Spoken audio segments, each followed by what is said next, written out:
thinking about upgrades and really the whole of gameplay for Command & Conquer 4, we knew we wanted to do something a little bit different, but also very interesting and that fit into the gameplay of Command & Conquer 4. You know, now Tiberium's a controlled resource. No longer do you have these huge expansive fields of Tiberium where you have to go and harvest them anymore. So when you take Command & Conquer 4's gameplay from a very base level in terms of multiplayer, what we had in place at first was this domination mechanic where you take control of specific areas of the Tiberium control network, and this gains you points over time. There's this huge network that's kind of controlling Tiberium. It's no longer ravaging the Earth.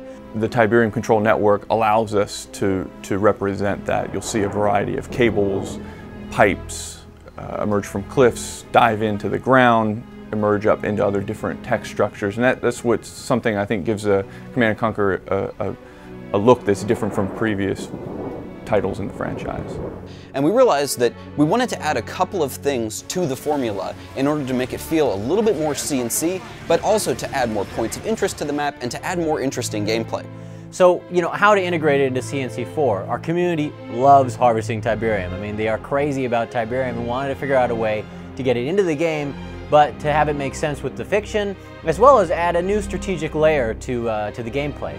So we took this idea of having a high level of mobility in terms of, and action in terms of the gameplay, and we thought, how can we absolutely double down on this, but also give fans some of what they want in terms of the Tiberium harvesting mechanic? One of the most interesting visual challenges I feel we had was to represent kind of an unprecedented event in the Command & Conquer universe, and that is the fact that humanity has gotten a leg up on Tiberium.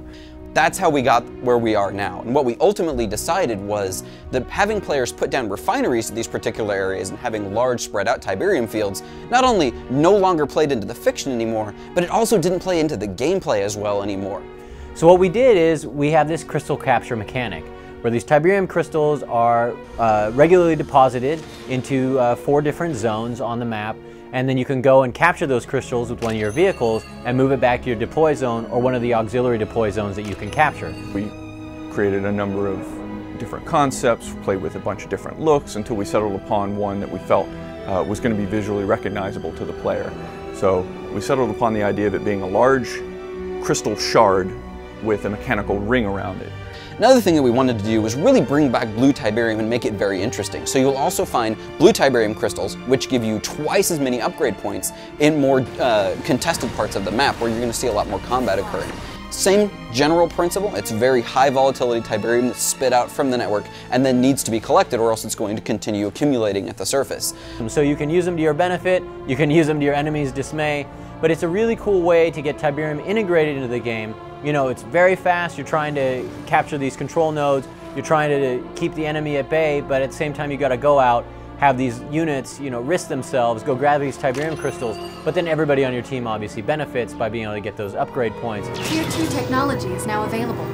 Again, because they're so volatile, it's exactly why destroying these things is going to spawn one of the ion storms that you've seen in previous games and do a significant amount of damage.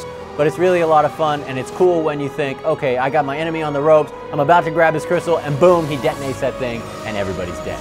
So, detonate at your own risk.